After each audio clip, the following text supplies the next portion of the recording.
राहुल गांधी ने एक बार फिर से विदेशी मंच से देश के प्रधानमंत्री पर व्यंग कसा है। राहुल ने पीएम को निशाने पर लिया तो बीजेपी भड़क उठी। बीजेपी ने पलटवार किया कि विदेशी धरती से राहुल गांधी देश का अपमान कर रहे हैं।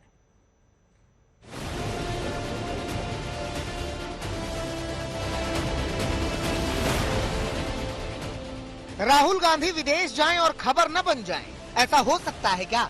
पिछले विदेश दौरे पर राहुल की बयानबाजियां हिंदुस्तान की सुर्खियां थी।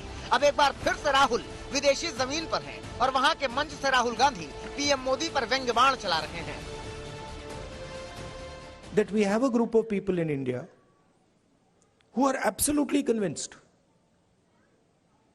that they know everything. In fact, I think they think maybe they know even more than God.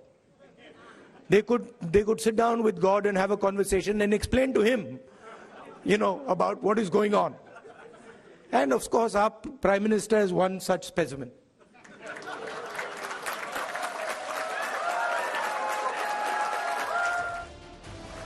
Rahul के इस व्यंग ने सामने बैठी पब्लिक को मस्त कर दिया। सीटियां बजने लगी, तालियां तो लोग पीट ही रहे थे। जोश में आए राहुल ने एक और तंज कसा। I think if you sat Modi ji down next to God, Modi ji would start explaining to God how the universe works. Right? Yes, and God would get confused that what have I created?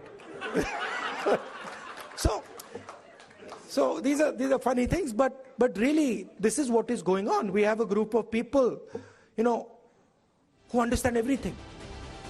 Rahul Gandhi की कल्पनाओं की उड़ान आकाश के अंतिम छोर तक थी, इसीलिए वो पूरी लय में पीएम को निशाने पर ले रहे थे। Scientists and explain science to them. They can, speak to historians and explain history to them.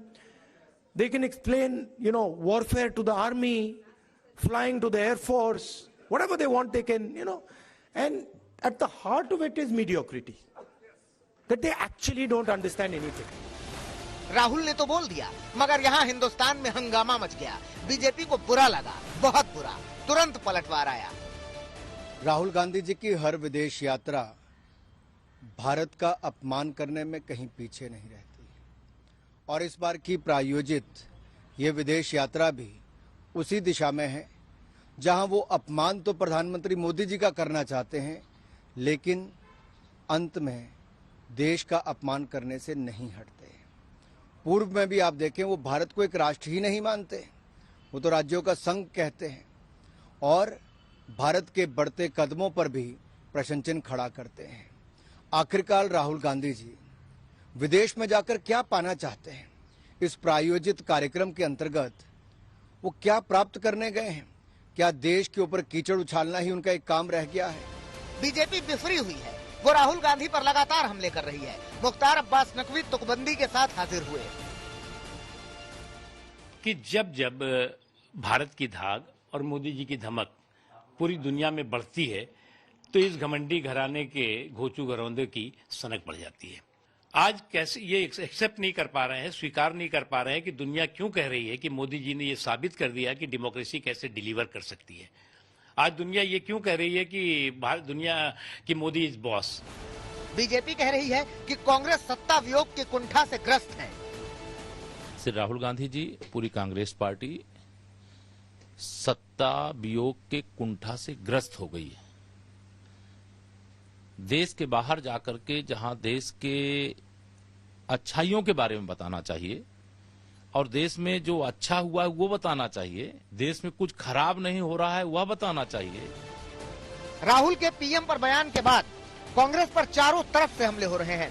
Haryana के गृह एवं स्वास्थ्य मंत्री अनिल विज तो इतने खफा हो गए कि उन्होंने राहुल गांधी को अदना सा नेता करार दे दिया। गृह मंत्री अनिल विज ने ट्वीट करते हुए लिखा, दुनिया भर के देशों के नेता हमारे प्रधानमंत्री नरेंद्र मोदी की तारीफ करते नहीं थकते, और हमारे देश का एक अदना सा नेता राहुल गांधी विदेशी धरती पर जाकर प्रधानमंत्री नरेंद्र मोदी को अपमानित करता है। ऐसे नेता का हर भारतवासी को बहिष्कार करना चाहिए। राहुल गांधी के बयान को बीजेपी ने मुद्दा बना लिया है। पिछली बार भी राहुल की विदेश यात्रा के दौरान उनके दिए गए बयानों पर जमकर हंगामा बरपा था। देखना होगा कि अब इस बयान की तपिश कब तक रहती है। लखनऊ से आशीष श्रीवास्तव और दिल्ली से जितेंद्र बहादुर सिंह के साथ आज तक ब्यूरो।